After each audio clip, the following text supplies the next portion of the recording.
¿Qué tal? Muy buenos días, bienvenidos a 30 Minutos. Gracias por compartir esta próxima media hora con nosotros. Hoy tenemos como invitado a un rostro muy conocido de la televisión en Canarias, un compañero de esta casa, que enseguida ya lo van ustedes a reconocer. Daniel Calero, ¿qué tal? Muy buenos días. Buenos días. Hablamos que eres humorista, actor, presentador. ¿Qué más te queda por hacer, Dani? Soy hijo, nieto, novio, sobrino, de todo. De todo, ¿no? Pero bueno, ¿te sientes bien, te sientes contento con esta profesión? Porque lo de ser humorista no es una cosa que se puede decir que es fácil, ¿no? Bueno, no es fácil, pero ya con el paso del tiempo vas adquiriendo cierta técnica. Bueno, ya han pasado los días, Dani, de esas campanadas de fin de año. Hemos despedido el 2012, le hemos dado la bienvenida a 2013 y ha estado acompañado, pues, con Eloísa González, también por las Canarias, siempre rodeado de mujeres, Dani. No sé cómo te las arreglas. ¿Qué voy a hacer, chica? A alguien le tocaba y me dijeron, mira, hazlo tú. Digo, bueno, pues me sacrifico yo en nombre de todos los hombres. Bueno, no sé qué dirá tu novia todo esto. No, ella nada. Bueno, ¿y el 2013 te imponía el número, Dani? ¿Eres supersticioso? No soy... Tengo algunas manías, como todas personas, pero nunca he tenido esa superstición ni ese miedo al 13 que le llaman. Bueno, ¿y qué tal? ¿Qué tal esa experiencia de dar la bienvenida a un año nuevo en Televisión Canaria? Porque eso, al fin y al cabo, siempre supone cierta responsabilidad, ¿no? Sí, la de equivocarse con las campanadas, no sé cuánto tiempo de ensayo. Date cuenta que es un momento en el que está todo el mundo pendiente de la televisión. Encima nosotros hemos tenido la suerte de ese 72,9% de audiencia. Y yo decía, el único miedo que yo tenía antes de ir ya para la Plaza Patricio Calero era, por Dios, que no me equivoque, que como me equivoque, ya me condeno, pero no, por suerte salió todo muy bien. ¿Y lo de Patricio Calero era por ti? ¿Qué casualidades? ¿Te llamaron a ti a presentar las campanadas por la plaza? ¿Cómo es esto? De hecho, fue una de las preguntas que me hizo ¿Eres familia de Patricio Calero? Eloísa me dijo, Patricio Calero no será familia tuya. Digo, mira, no sé, habrá que preguntarle a mi padre. Pues mi abuelo viajó, pero no sé hasta qué punto, hasta qué parte llegó. ¿Y qué tal con Loida y Gara? Porque bien, creo que te liaste ahí esa noche con los nombres. Bueno, bien, además que reconocerlas también cuesta un poquito, ¿no? No, he tenido la suerte de trabajar con ellas en Quiero ser como Pepe, como jurado. Entonces tampoco fue tan difícil diferenciarlas. Lo que pasa es que por juego de guión había que hacerlo. Bueno, y la gente Corralejo, Fuerteventura, ¿qué tal se portó, Dani? Bien, sobre todo porque mi familia proviene de Fuerteventura, entonces se puede decir que prácticamente jugaba en casa. Y la gente de Fuerteventura siempre me ha tratado muy bien, al igual que a Gara, a Loida y a Eloísa, por lo tanto, estábamos muy a gusto. Bueno, a todo esto hay que decir que en esa noche, en la noche de Nochevieja, no hubo discurso del rey, lo hubo Nochebuena, y en ese sentido, no sé si también te hicieron alguna, o te suelen hacer por Navidad, alguna gracia tus familiares, tus amigos, a cuenta del discurso del rey. Fíjate, por el rey, mi familia siempre me dice, Dani, ¿estás en la tele? Es que esa es una, pero sobre todo me pasa con Lorenzo Larte. Lorenzo Larte me contó que hace poco iba caminando por la casa y alguien dijo, mira, ahí viene Calero disfrazado de Lorenzo Larte otra vez.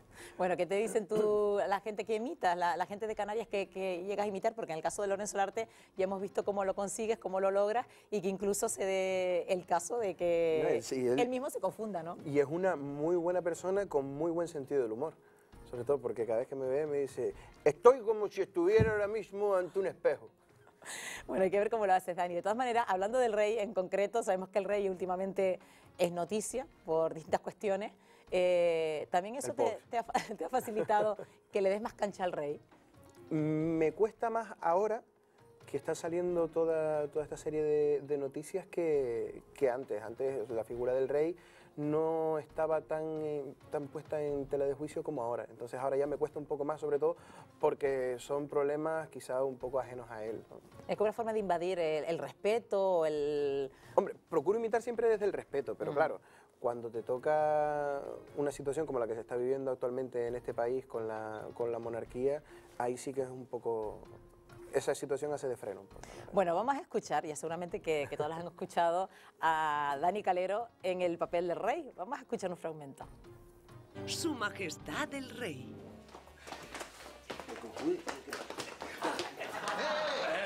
¿Se puede saber qué hace usted ahí? Yo soy Felo, majestad, para servirle a usted, a la patria. Ay, majestad, yo soy pasado por aquí, ¿verdad, chicas?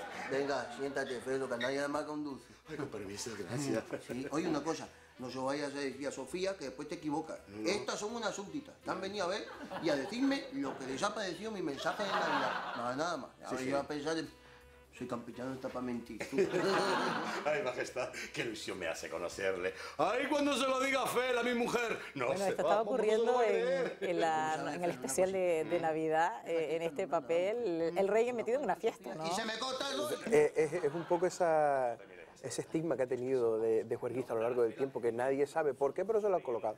Y entonces me pusieron en compañía de las bailarinas de Viva la Fiesta, de esa edición especial, y en compañía de Carmelo Alcántara, que es un bestia interpretando. Y cuesta mucho imitar al rey en este caso. ¿Es tal vez de tus primeros personajes en el que más te has fijado? Es de los personajes que más cariño, a los que más cariño le tengo, y es uno de los que menos me ha costado, tengo que decirte. Pero después hay otros que me han costado un poquito más, pero bueno, al final a todos se les va cogiendo cariño, son como hijos que uno va viendo crecer y va viendo desarrollar. Entonces, ¿el rey al que más cariño le tienes de esos personajes que hace? Quizá más, al rey le tengo bastante cariño, pero incluso al personaje. Pero al de Lorenzo Larte, porque nosotros hemos procurado crear junto al equipo de dirección y de guión de Viva la Fiesta, un personaje alternativo que se llama Don Lorenzo, que no lleva el apellido, pero habla igual que Lorenzo Larte, se comporta igual, defiende ese sentimiento de canariedad igual que Lorenzo Larte, y es uno de los que más cariño también le tengo. Probablemente sea el que más. ¿Y cómo es ese trabajo para poder imitar o acercarte lo máximo posible a la voz, a los gestos del personaje que imitas, Dani? Es un proceso primero de intentar escuchar bastante la voz a través de vídeos y luego ya apoyarlo pues en gestos y en cosas que definen más la personalidad de ese personaje. ¿Y eso dónde lo haces? ¿En casa o en el trabajo? En casa, para molestar siempre en casa. Y bueno, ¿y qué te dicen los que te rodean? Nada, ¿qué van a decir? Si saben que con eso pagamos facturas, o sea, con eso no se puede decir nada.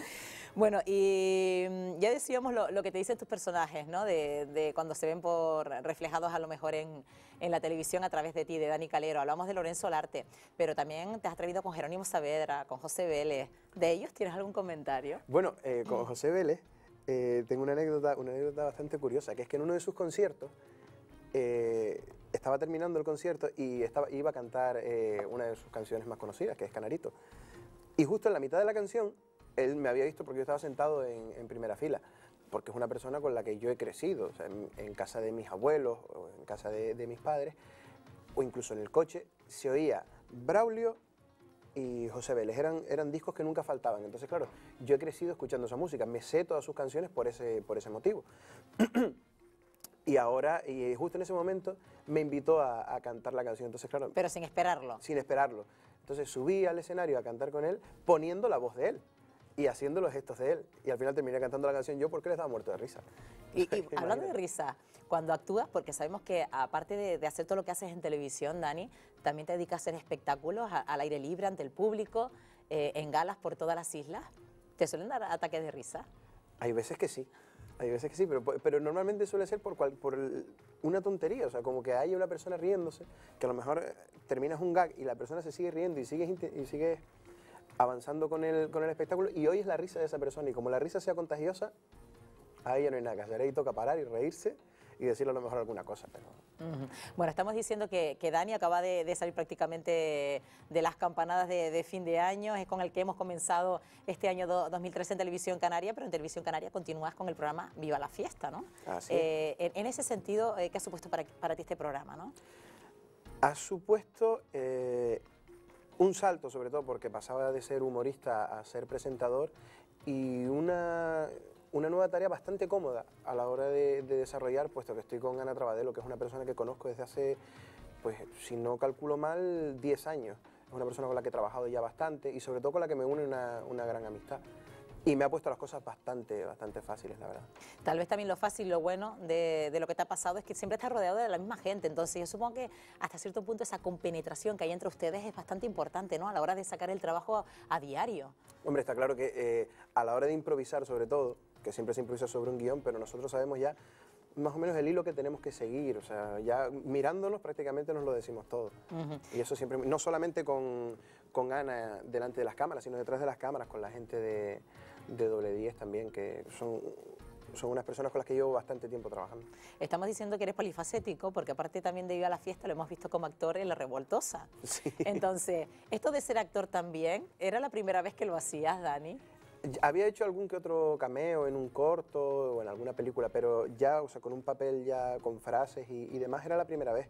Gracias a la confianza que depositaron en mí, pues Santiago Falcón y Ramón Rodríguez, que fue junto a Israel Reyes, los directores de la serie. ¿Y cómo es ese tándem entre Dani Calero y Matías Alonso en La Revoltosa? Porque hay que ver la que se armaba en ese despacho, ¿no? Con Matías me pasa lo mismo que con Ana. Yo con Matías he trabajado desde que tenía 17 años.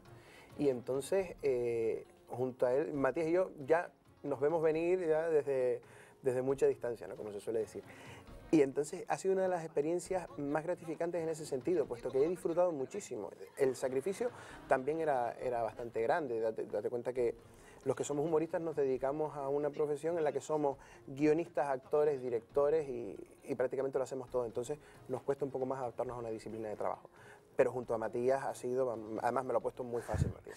Además, antes hablábamos de los ataques de risa que te pueden dar ante el público. En este sentido, ¿cuántas veces tendrán que cortar, repetir, para poder salir del atolladero en el que se meten entre risas y fiestas y cualquier situación que les pueda surgir, ¿no? Pues estamos viendo incluso imágenes ahora mismo de algunas escenas de la serie La Revoltosa. Uy, en esa escena nos reímos, en esa secuencia nos reímos muchísimo, porque había uno de los personajes que no se levantaba a tiempo, entonces nosotros teníamos que ir pellizcándole, dándole golpes para indicarle cuándo se tenía que levantar.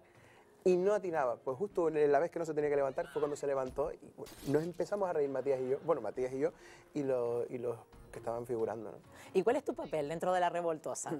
Soy Martín, el secretario del concejal de Medio Ambiente, que si no es corrupto, lo parece. Y es un personaje que es como esas personas que tú las ves y dices, es tan inteligente que parece tonto. ¿Te ha pasado eso, no? Dice, pues este no, este es tonto, bueno, ahí definitivamente. además te vemos incluso siendo de Bisbal, ¿no? Ese era otro de las artimañas del concejal, ¿no? De Julián Fuentes, porque él, en ese episodio, si no recuerdo mal, él se gasta todo el dinero que había para una fiesta del barrio y entonces le piden a David Bisbal y me lleva a mí disfrazado de David Bisbal, porque no tenía un duro, entonces, y además me deja solo, o sea, él se va, dice, yo te espero en mi casa, y al final termino durmiendo en la cama con él y con su mujer, porque todos los vecinos del barrio venían a pegarme. ¿Y cómo te da tiempo para abarcarlo todo, Dani? Ahora sabemos que La Revoltosa no se está emitiendo, pero cuando estabas con todo al mismo tiempo, con ¿cómo mucho lo descanso, hacías? sobre todo con mucho descanso. ¿Y cómo lo consigues entonces ese descanso? No, pues procurando cuidar bastante la voz y sobre todo descansar en casa, no estar saliendo, a lo mejor salir a cenar sí, pero no estar hasta altas horas, puesto que el cuerpo al final se resiente y es un trabajo en el que tienes que estar muy fresco porque sobre todo es un trabajo mental. ¿Y ser humorista en tiempos de crisis es una profesión arriesgada o una profesión agradecida? Lo digo por los tiempos que corren. Tal y como está la cosa, yo creo que la gente tiene más ganas de reírse que de escuchar penas y por suerte o por desgracia ahí está el telediario. El resto, prácticamente el telediario que informa y a la vez a nosotros nos sirve los temas en bandeja, porque todos queremos reírnos de lo que nos sucede, pero no esa risa estúpida de ¡ay, que nos vamos a morir! Bueno, jaja, nos reímos, ¿no? Es un poco decir, mira, soy tan desgraciado como tú y en el fondo los problemas que hay nos unen más de lo que nos separan. Pero es que no es fácil sacar la sonrisa al público, ¿no? Arrancarla. ¿Para eso qué se necesita, Dani? Hablamos también de guionistas, de guiones. ¿Tú te encargas de estrujarte el cerebro para sacarle la mejor sonrisa o la mayor de las sonrisas al público que te ve? Hombre, siempre hay ideas que vienen surgiendo, pero normalmente intentamos sobre todo empatizar con el público, que es el punto en el cual al final todos nos sentimos identificados y a raíz de ahí todos nos reímos de nosotros mismos. ¿Y esto de ser humorista se lleva en la sangre, Dani? ¿O es una cuestión también de interpretación? Ahora que están de moda tanto los monólogos, es una cuestión de... vemos que hay mucho guión de por medio. En tu caso, ¿cómo ha nacido? Hay un componente que está claro que es de interpretación, o sea, por mucho que hay mucha gente que tienen unas salidas, unos golpes, unos gags, como le queramos llamar, que son buenísimos, pero después no tienen la capacidad o el valor, o llámalo como quieras, de ponerse delante de un público a contarlo, ¿no? Yo tengo eso, no sé por qué parte me viene, probablemente me vendrá por parte de mi tío Juan Luis Calero, por parte de mi abuela, que era una persona también pues, que estaba siempre dándole vueltas a las cosas para sacar el lado más simpático. Mi padre también es una persona que ha desarrollado muchísimo el sentido del humor. Me crié, tuve la suerte de criarme prácticamente en Chistera, junto a Manolo Vieira, entonces de ahí un ministro no iba a salir, o sea, iba a salir un humorista. Bueno, de hecho, te has planteado acabar algunas carreras, filología, derecho... De filología me quedan 2 asignaturas de primero, segundo, tercero y cuarto. Que Bueno, ya eso en nada que lo como termino. decíamos antes de comenzar esta entrevista, más lo que te queda es lo que te falta, ¿no? Sí, sí, lo que me falta. Bueno, pero tampoco te veo de abogado, Dani. No te veo exponiendo un pleito en medio de un juicio. No se me ocurriría. De hecho, tengo un vecino que es abogado y él me decía, el otro día supe por fin, porque o sea, empezó a ejercer hace poco, y en su primer caso me dijo, el otro día supe por fin lo que sientes tú. Digo, ¿por qué? Dice, es que si yo me equivoco en una palabra, me condeno yo y condeno al que estoy defendiendo. Dice, entonces ahora ya por lo menos sé lo que sientes tú cuando te pones delante de una cámara y te la juegas en directo a lo que pase. Bueno, y hablando de lo que te juegas, cuando sales a un escenario, ¿todavía sientes nervios, Dani? Porque ¿cuántos años llevas en la profesión? Yo llevo desde el año 2000, desde el 11 de octubre del 2000. Claro que, o sea, unos nervios tremendos y el día que no lo sienta, mal asunto. Vamos a ver, que eso tiene que ir en el cuerpo, ¿no? Porque a lo mejor lo que si no se siente nervios antes de comenzar es como si no estuvieras viviendo la profesión, tal vez, ¿no? Probablemente no sentir nervios es un indicador de que te estás convirtiendo en un mercenario y haces las cosas por dinero. Y ahora mismo está claro que el dinero es un punto importante porque a muchas familias nos falta, ¿no? En algunos casos, bien sea por un padre, por una tía, por cualquier familiar. Pero todavía, por suerte, sigo sintiendo esos nervios. Antes estamos hablando de tus influencias en tu etapa infantil, hablabas de tu tío. ¿Hasta qué punto también influye que tu tío Juan Luis Calero también haya formado parte de este mundillo, Dani? Menos de lo que la gente piensa, puesto que mi tío y yo siempre hemos actuado como tío y sobrino, nunca como humorista, porque por esa regla de 3 me podía haber terminado siendo funcionario, que es lo que es mi padre, o político, Dios no lo quiera, que es lo que es mi madre. Pero no creo que haya ejercido a lo mejor un punto tan importante, ¿no? ¿Nunca se ha dado la situación de hacer un dúo o de estar en una reunión familiar y hacer...? No, pocas veces coincidimos, porque él vive en Tenerife y yo vivo en Gran Canaria, y nos procuramos ver cuando coincidimos, sobre todo en Fuerteventura. Pero nunca nos hemos puesto a interpretar ni a hablar, sobre todo porque es eso, actuamos como tío y sobrino, ¿no? Bueno, Dani, hablabas antes de La Chistera, de Manolo Vieira. ¿Qué ha supuesto Manolo Vieira para ti? Porque ya desde muy chiquitito compartiste escenario con Manolo Vieira y eso no lo puede decir todo el mundo. No, fue que me escapé, no estaba montado como para compartir escenario. Por lo visto mis padres fueron a ver a Manolo al Chistera y a hablar con él, no sé qué era lo que tenía que tratar, no me acuerdo ahora mismo. Y yo tenía 3 años y en ese momento me escapé y el micro estaba puesto encima de la butaca, yo cogí la butaca y me puse a contar chistes de Manolo Vieira. Porque yo, después de ya mis padres entablar la relación con Manolo Vieira, yo me dormía por las noches igual que su hija Mónica, que es con un Walkman, con la cinta de Manolo Vieira y escuchando Manolo Vieira, era el método para dormir. Es decir, que te sabes todos los chistes de Manolo Vieira prácticamente. Seguro que sí. Tampoco te escapas de los especiales de fin de año. No, claro que no. Además tengo la suerte, desde hace aproximadamente 10 años, de ir al estreno del espectáculo de fin de año que siempre se suele hacer en Chistera. Entonces procuro no faltar a ninguno. De hecho, cada vez que van a inaugurar o a estrenar espectáculos, me guardan un sitio porque saben que voy a ir a verlo. ¿Y Manolo Vieira qué dice de ti?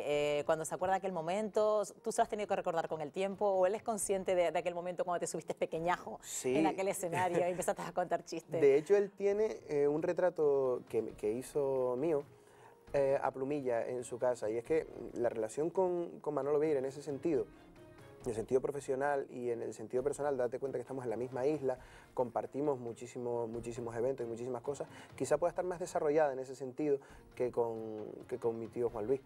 Pero es por eso, porque prácticamente hemos compartido y encima ya después de La Revoltosa, que ha sido todo un placer trabajar con él. Bueno, te imagino de pequeñito, incluso ya de adolescente, en distintas etapas de tu vida, siendo el chistoso de la clase, el chistoso del grupo. No lo sabes bien. Bastantes paseos. Contigo nos aburrían, ¿no? Bastantes paseos que me tuve que dar por los pasillos del instituto, que tenía un profesor que me decía, ahí viene el guardián del pasillo. Cada vez que decir, ¿qué hiciste? Digo, imitar.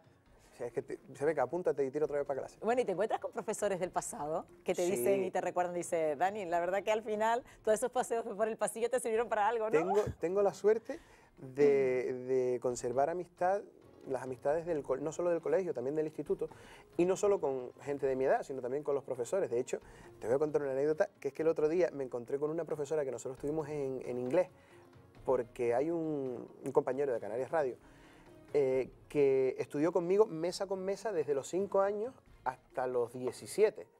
Y recuerdo que en ese examen de inglés la hija de nuestra profesora había ido a un programa de Antena 3, el de Menudas Estrellas. Y entonces, aquel que presentaba el Distingo Porno. Entonces, en medio del examen, que nos jugábamos la asignatura, levantamos la mano los dos a la vez. Y cuando llegó la profesora dijo, ¿qué duda tienen? Y dijimos, una pregunta, ¿Bertín Osborne es más guapo en persona o en la tele? Dice, ¿pero qué hacen preguntando eso? Y yo, es una duda que tenemos los dos aquí y no podemos seguir el examen hasta que no... Y mi profesora, que se llama Gaby, el otro día me lo recordó, me dice, no diste lata tú ni nada. Pero bueno, cuando te ven en la tele, ¿qué dicen ahora? Mira, una vez me dijo, yo tuve un profesor de ética que se llama Valentín, que el otro día me dijo, ya yo lo sabía. Digo, no, usted no lo sabía porque usted me dijo a mí que me dedicase al derecho, o sea, que usted no lo sabía. Bueno, y ahí te vemos en la televisión y también en los escenarios, Dani. Pero todas estas eras tímido al mismo tiempo. ¿O siempre has sido un chico extrovertido? No tuve problemas nunca para socializar, gracias a Dios. Mis padres me llevaban a todas las reuniones que tenían y demás, y siempre jugaba, tenía un vicio que era jugar al fútbol. Sí, saludaba y era extrovertido, pero mi vicio era el fútbol. ¿Y el fútbol también lo tienes aparcado, Dani, o de vez en cuando no, te marcas unos chutes? Procuro ir a hacer deporte junto a mis amigos y en algunos casos también junto a algunos deportistas. Bueno, aparte de eso, dicen de ti que no pasa un segundo que estés en una reunión, que cuentes un chiste o hagas una parodia de algo de lo que esté ocurriendo en ese momento. ¿Eso es cierto? Bueno, depende. Hay gente con la que se presta más al chiste o al humor o a la broma, ¿no? Hay otras personas con las que no puedes bromear tanto, a lo mejor, o quizás temas con los que no se pueden bromear. Pero por norma general sí, hay que revestir la vida con alegría, ¿no? Bueno, aparte, hablando de esas parodias que haces de lo que ves a tu alrededor, todo lo que haces se basa en lo cotidiano, en lo que pasa en el día a día, en la casa de la vecina. El humor en eso o en este caso el humor que yo hago, se parece bastante a la envidia y a la codicia, que es que nosotros empezamos a codiciar, o sea, los codiciosos y los envidiosos, siempre empiezan por lo que tienen más cerca, y en este caso el humor, lo que más nos hace reír a todos, es lo que tenemos más cerca, lo que nos queda más a mano, y también aquello con lo que nos sentimos más identificados. ¿Y qué te parece ahora mismo? Porque, Dani, la verdad que estamos viendo en Canarias una nueva jornada de humoristas, ¿no? En este sentido, ¿hay hueco para todos? Sí. ¿O en esto del humor también está todo inventado? Dicen que en la vida ya prácticamente está todo inventado, pero por suerte, mientras siga habiendo público que tenga ganas de reírse, habrá espacio para todos. Tenemos a Jesús Farray, Juanito Panchín, Maestro Florido, Matías Alonso, o sea, aparte ya de los que ya conocíamos todos, como puede ser Lolo Gomero, en paz descanse, Manolo Vieira, Juan Luis Calero, Piedra Pome, Jaime Marrero, o sea, muchísimos, y yo creo que hay sitio para todos. Y además con muchos de ellos coincides en los escenarios tanto de Viva la Fiesta como también en la gala, ¿no? Entre ustedes, ¿cómo es el diálogo? Vamos a ver, ¿ustedes son más serios hablando cuando están detrás del escenario? Sí, ¿O también pero también tenemos lugar para la fiesta. Sí. Date cuenta que gracias al programa La Gala, muchos de nosotros hemos grabado especiales de humor, entonces hemos pasado juntos a lo mejor 4 semanas al año. Entonces, entre ensayos y demás, hemos desarrollado esa relación, esa amistad, y ya pues nos hacemos puñeterías entre... O sea, nosotros hemos llegado a esconder las llaves del coche a Maestro Florido para que no se fuera, porque era el primero que actuaba y decíamos, este no se va a ir antes que nosotros, y le escondíamos la llave del coche para que no se fuera. Sí, porque lo que parece que un programa dure tanto tiempo en televisión, detrás tiene un trabajo extraordinario, ¿no? De horas de grabación, es montaje de escenario. Y de gente que no se ve. Que no se ve, que a fin de cuentas... Ahí te vemos con tu compañera, con Ana. Con Ana. Vestidos de gala. Bueno, yo hice lo que pude. En este sentido, estamos hablando antes de tu barba, porque te han exigido dejarte esa barba de 3 días, no sé si es porque te hace más atractivo, Dani. Mi madre dice que no, mi madre dice que con la cara afeitada, como si hubiese hecho la comunión, que estoy guapísimo. Es que a las madres, vamos, lo que queremos es que nuestros hijos no crezcan, será por eso, ¿no? El otro día, no sé qué fue lo que estaba hablando con ella, que le dije, digo, mamá, que no soy un niño. Dice, yo sé que no eres un niño, pero nunca dejarás de ser mi hijo. Por lo tanto, aquí tragas con lo que yo diga. Digo, bueno, está bien. En ese sentido, te exigen muchos aspectos de tu físico a la hora de presentar, intentan tener una imagen tuya permanente en cada programa. Se procura eso, y yo también lo procuro, porque Oye, cuidarse porque a fin de cuentas esto es imagen, la televisión es imagen. Si fuese radio todavía podría escapar un poco, pero la televisión es imagen y no podemos hacer que uno se sienta a ver la tele y sea desagradable lo que ve. Pues, por ejemplo, o sea, una persona, no sé, pon tu Paquirrín. ¿Es guapo? No, pero es simpático. Pero claro, es hijo de la Pantoja, ¿no? Ahí está. Lo que pasa es que yo procuro eso, cuidarme más que nada, sobre todo por el trabajo y aparte por la salud mental. Ahora que has nombrado a Paquirrín, ¿hay algún personaje que se te ha resistido a la hora de imitar, que no has conseguido coger el puntito, pero que te apetece imitarlo? Me apetece muchísimo y ahora estoy intentándolo con Montoro. Con Cristóbal Montoro. Sí, estoy intentando porque es una persona que, en este caso, por desgracia, está de bastante actualidad. Entonces estoy intentando cogerlo ahí y poco a poco va saliendo. ¿Y qué es lo que te impide acercarte a Montoro? La ¿Su voz. gesto, su voz? No, en este caso la voz, que es por lo que primero empiezo siempre.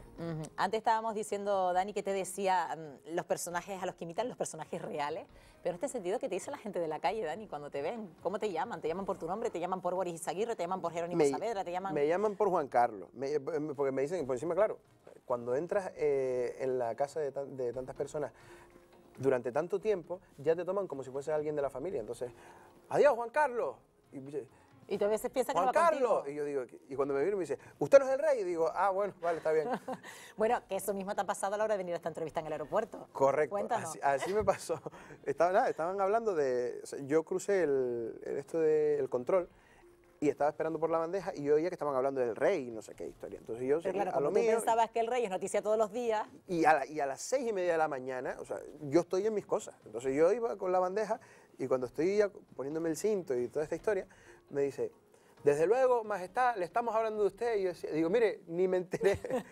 Claro, suele pasar esas cosas, cuando te llaman por el nombre que no es el tuyo. Y Dani, para esto, para dedicarse a este mundo, ¿hay que ser un sinvergüenza?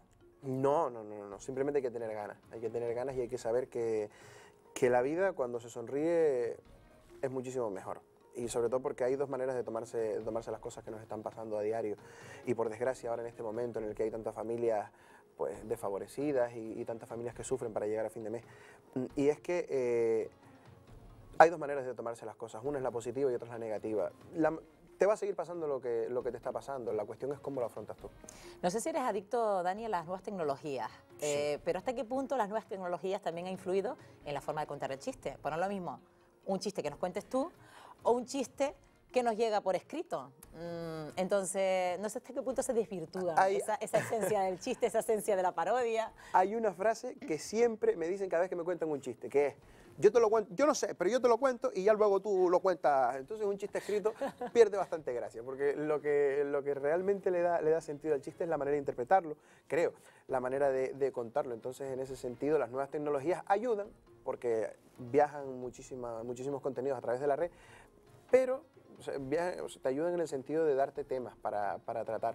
Pero está claro que como el cara a cara y eso de tratar en persona no hay nada. Pero claro, no es lo mismo que te cuente un chiste una persona que no tiene mucha gracia, que al fin y al cabo tiene un buen final, que aunque te lo cuentes tú, por ejemplo, que lo interpretas de cierta manera, que al final todo el mundo acaba muerto de la risa. Yo tampoco ¿no? soy tan bueno. Entonces muchos dirán, oye, que lo cuente Dani, que como tal y como lo ha contado este no nos gusta para nada. Por eso, de ahí esa frase de yo te lo cuento y ya luego tú lo cuentas, que tú sabes, que tú te dedicas a eso. ¿Y cuál es el secreto a lo mejor del chiste? ¿El que sea largo o el que sea corto? ¿O es en función también de...? En función del momento. Eso siempre, o sea, que sea largo, que sea corto, eso siempre va en función del momento. A lo mejor vienes de un espectáculo bastante largo y al final ya procuras ya rematar los chistes más inmediatamente. ¿Y qué tal los chistes verdes? ¿Cuáles son los mejores que se te dan? ¿Los chistes verdes son los que más te pide el público, Dani? Hombre, a todos nos gusta siempre lo picante, siempre nos gusta echarle un poco de tabasco a la sopa, pero procuro contar, si cuento algún chiste verde, procuro no nombrar nunca, no hacer ninguna mención a alguna palabra que pueda sentarle mal a la gente, o sea, que hay gente muy susceptible en todos sitios, entonces procuro siempre disimular y apoyarme en gestos o en palabras alternativas para que nadie se pueda sentir ofendido. ¿Y cómo sienta en el ámbito del humor, por ejemplo, hacer gestos afeminados, hablar del mariquita? ¿Esto cómo se lo toman? Yo procuro que el mariquita sea un personaje del chiste, que nunca sea el objeto de burla, porque en el fondo el humor no nace para reírse del que es diferente a ti, eso es burla. Entonces el humor es tener como protagonista pues a eso, al mariquita, que es el gracioso, es el que tiene el desparpajo, porque quizás lo ha desarrollado como mecanismo de defensa ante tantas cosas que le ha tocado vivir. Y todo este trabajo que has hecho durante toda tu vida, ya en estos pocos segundos que nos quedan, ¿lo tienes a buen recaudo, como un recuerdo ya cuando tengas tu currículum, ya tu bagaje profesional de muchos años, que ya son algunos, a buen recaudo para dejarlo como herencia de tus hijos y de tus nietos? No, de eso se encargan mis padres. Yo bastante hago con ir a trabajar, como para encima estar después pendiente para estar grabando. Ya sabemos de las madres cuando tienen algún hijo deportista que van teniendo a buen recaudo su museo de trofeos de su hijo, en este caso supongo que serán tus padres los que tienen a buen recaudo todo tu bagaje muchísimas profesional. cosas, sí. Pues Dani, encantada de habernos acompañado en esta mañana, habernos acercado un poquito más a tu vida, cómo eres, a tu trabajo y ser tan cercano como siempre. Gracias, Dani. Gracias a ustedes por la invitación y por el trato, sobre todo. Y mucha suerte y muchos éxitos, que sigas adelante. Y que ustedes lo vean y pueda seguir viniendo aquí a contarlo. Gracias, Dani, hasta la próxima. Y yo, ya saben que les cito para el siguiente programa, que tengan todos ustedes una feliz jornada. Adiós.